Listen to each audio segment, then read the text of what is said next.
ہر سفر پہ جانے سے پہلے ہمارے اساتذہ فرماتے تھے جب کبھی گھر سے باہر نکلو، گھر میں اندر آنے کے آداب الگ ہیں، گھر سے باہر جانے کے آداب الگ ہیں۔ گھر سے باہر نکلو تو ایک جملہ السلام علیک یا ابا عبداللہ ضرور پڑھ لیا کرو۔ پوری زیارت وارثہ کا وقت تمہیں کہاں ملے گا؟ ایسا نہ ہو کہ پوری زیارت وارثہ پڑھنے کے چکر میں ایک سلام بھی چھوڑ دو۔ تو یہ ایک سلام تو کم از کم کر سکتے ہو۔ میں نے پوچھا اپنے استاد سے اس کا فائدہ کیا ہوگا؟ کیا موت نہیں آئے گی؟ مسکرائے، موت تو آئے گی مگر شہادت کی آئے گی۔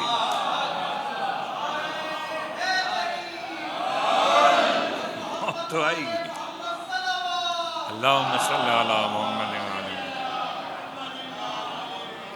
تو گھر سے نکلتے ہوئے، سفر پہ جاتے ہوئے ایک لفظ سلام السلام علیک یا ابا عبداللہ، تو اس کا فائدہ اسی طریقے سے جب کبھی دل کے زنگ کو دور کرنا ہو تو ہم نے نماز کے لیے وضو تو کر لیا، جسم کا زنگ تو دور ہوا، ابھی دل کا زنگ دور نہ ہوا۔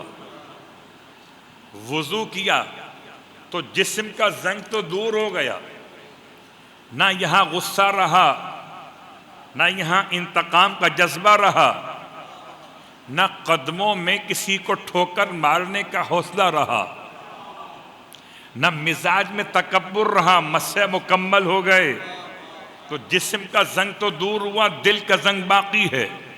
میں نے اذان و اقامت کے بعد کہا السلام علیکم یا ابا عبداللہ، دل کا زنگ دور ہوا، دل دین سے قریب ہوا۔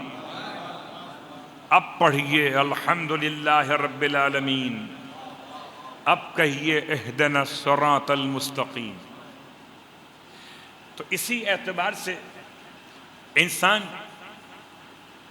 اگر امام حسن مجتبی علیہ السلام کی سیرت پہ غور کرے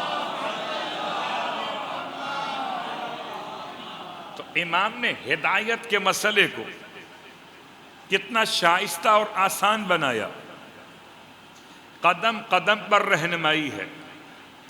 کبھی سوال تفسیر قرآن ہے تو جواب دینے والا مفسر قرآن ہے، کبھی سوال علم کائنات ہے تو جواب دینے والا معلم کائنات ہے، کبھی سوال لوح محفوظ ہے تو جواب دینے والا قاری لوح محفوظ ہے، کبھی سوال علم غیب ہے تو جواب دینے والا صاحب علم غیب ہے۔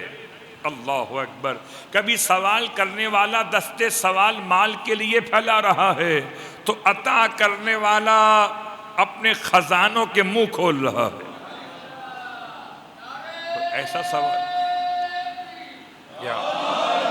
کوئی ایسا سوال نہ ملے گا کہ جو امام کی بارگاہ سے کیا گیا ہو اور جواب نہ ملا ہو۔ کبھی الفاظ سے وَكَانَ بَيْنَ ذَلِكَ قِوَامًا، کہ یہ تو بتائیں مولا کہ پروردگار عالم نے یہ درمیانی راستہ کیا سمجھایا؟ فرمایا اس کی پہچان بڑی آسان ہے، عَلَى الْمُقْتِرْ قَدْرُهُ وَعَلَى الْمُوسِعِ قَدْرُهُ۔ امام فرماتے ہیں اس آیت کو سمجھنے کے لیے اس آیت کا سہارا لیجئے کہ اگر مشکلات ہوں تو اس کے لحاظ سے اور آسانیاں ہوں تو اس کے لحاظ سے، دونوں کا موضوع الگ الگ ہے۔ یہ ہے میانہ روی۔ ایسا نہیں ہو سکتا کہ اچھے حالات اور برے حالات میں دونوں برابر ہو جائیں اور آسان کر لیتے ہیں۔ اس کو سمجھایا پریکٹیکل کر کے امام جعفر صادق علیہ السلام۔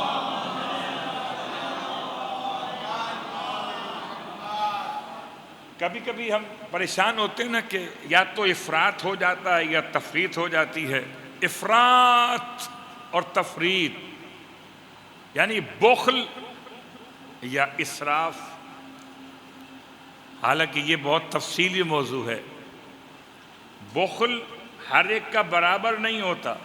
عالم کا بخل اور ہے، عاقل کا بخل اور ہے، ماتمی کا بخل اور ہے، نمازی کا بخل اور ہے، تبرک بانٹنے والے کا بخل اور ہے، لینے والے کا بخل اور.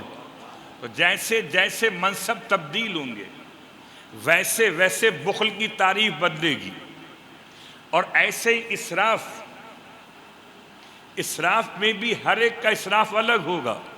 غریب کا اسراف الگ ہے، متوسط طبقے کے افراد کا اسراف الگ ہے، امیر کا اسراف الگ ہے، ارے پانی کا اسراف الگ ہے، روٹی کا اسراف الگ ہے. اللہ اکبر.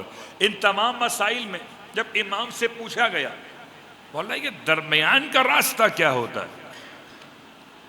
لوگ کہتے ہیں خیر الامور اوسطها، نہ افراط کیجئے نہ تفریط کیجئے، بیچ کا راستہ چن لیجئے. یہ کیا ہوتا ہے؟ امام نے جواب میں پریکٹیکل پیش کیا، بالکل ایسے جیسے لیبارٹری میں کوئی پروفیسر سمجھاتا ہے.